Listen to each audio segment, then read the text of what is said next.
My name is Alexandra Tsygankov, and to whoever is watching this video, thank you so much for taking the time out of your day to do this. I know videos like these can be long and tiring, but thank you so much, and I hope that you very much enjoy. Like I said, of course, my name is Alexandra Tsygankov. I am from St. Louis, Missouri, and I am what's known as a Russ-Mex, so that's a Russian Mexican. And I went to Ladue High School growing up, and now I am wrapping up my first year here at Washington University in St. Louis, studying public health and political science. I am studying these two majors especially because they align with my goals and my values of just caring for the community in general and walking into a space with the intent of putting your best foot forward, but then also listening to the needs of the community. I realize a lot of issues within my city that are embedded into past historical policies, but then also like the daily life that's now in the current issues that surround areas. And one of those ways that I saw was especially through health. I used to be very, very interested at first in like STEM and science, but then I'm slowly starting to pivot more towards sort of this, I guess, pre-law atmosphere and this sort of like policy change that I want to look more into and advocacy work. And I'm planning on combining these two majors to kind of do that. There's many issues when it comes to health disparities here in St. Louis, not just in St. Louis, of course, though, but also in Russia and in Mexico as well. And one of the ways that can really help make a change of that sort is through policy and policy work and policy advocacy.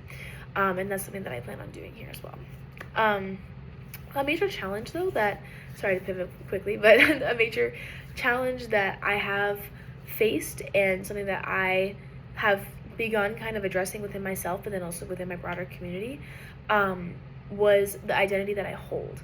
It was something that I kind of didn't have a chance to really explore and feel completely welcomed in, growing up in the environment that I did.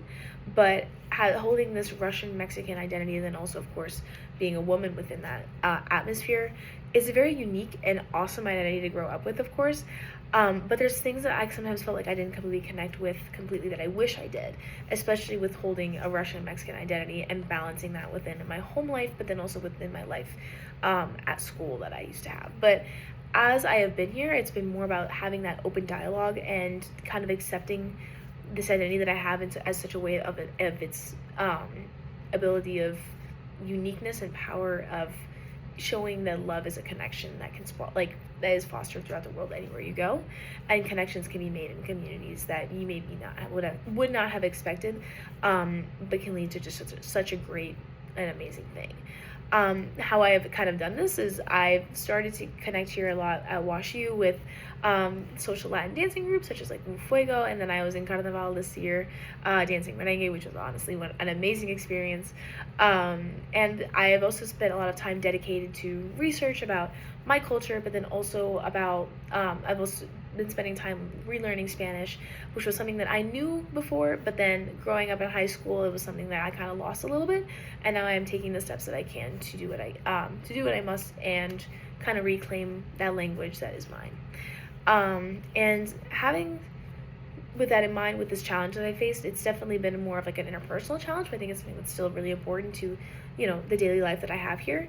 And the HACEMOS scholarship will help me achieve my goals with that by kind of relieving that financial burden that tuition might provide on my family. And it helps also provide family for my mom to help support our entire family back in Mexico, who they live in Culiacan, Sinaloa, and of course things are not great there right now, but it's something that my mom has done a ton of work to help provide for her family, and that's something that I plan on also supporting her in, and that's why the scholarship will very much help with that. Another part of how also the scholarship will help with that, but then also of how it will help me, and then also just like my community in general, with making that positive impact throughout my community, especially through under-reserved or historically under-resourced communities, is by providing me also this, I guess, this blanket of being able to have this financial stability, but then also give back to my community in ways that I know that I can financially, and then also with the time and the space that I have. I did a research project already about the correlation between redlining, asthma, and mold in St. Louis, looking to how those connect, but then also through volunteer work.